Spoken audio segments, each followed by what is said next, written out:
परमपिता भगवान श्री कृष्ण कहते हैं कि नरक के 3 द्वार हैं, काम, क्रोध तथा लोभ। आत्मा को अधोगति में ले जाने वाले ये तीनों विकार हैं। काम, क्रोध व लोभ आत्मा का नाश कर देते हैं। इसलिए इन तीनों दोषों का समूल नाश कर देना चाहिए। दार्शनिक व यथार्थ व्याख्या: काम वह अग्नि है जिसमें व्यक्ति शुभ व अशुभ तथा सही व गलत का विचार नहीं कर पाता है। क्रोध ऐसा दानव है जो क्रोध करने वाले का विनाश पहले करता है। लोभ के कारण हिंसा हो सकती है। काम व क्रोध के वशीकरण होकर व्यक्ति अपने रिश्तों तक को भूल सकता है। यदि कभी आप परिवार में ही पत्नी पर ही क्रोध कर बैठे, क्रोध में हाथ छोड़ दिए या उससे भी आगे बढ़ गए तो विनाश तो आपका, पत्नी का व आपके बच्चों का ही तो होगा। क्रोध हिंसा को जन्म देता है। इसलिए भगवान ने यहाँ स्पष्ट कर दिया है कि यदि तीनों दोषों में कोई भी दोष आपके अंदर विद्यमान है तो नरक का प्रवेश द्वार आपके स्वागत में खड़ा है तथा आत्मा के अधोगति यानी अवंती की बात कही है।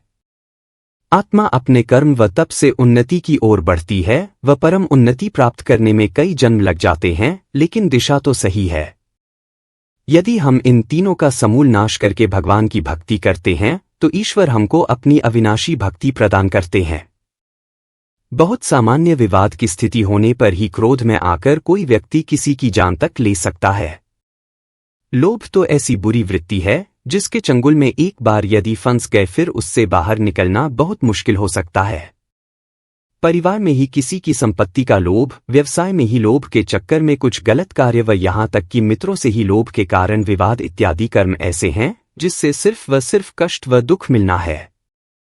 इसीलिए भगवान कृष्ण ने काम, क्रोध व लोभ को नरक का द्वार कहा है। द्वार से ही प्रवेश होता है। यह समय एकांतवास का है। याद करो कब क्रोध किए, किस पर किए, क्यों किए, कहीं आप गलत तो नहीं थे। आपने कहीं लोभ में आकर कोई पाप तो नहीं कर दिए।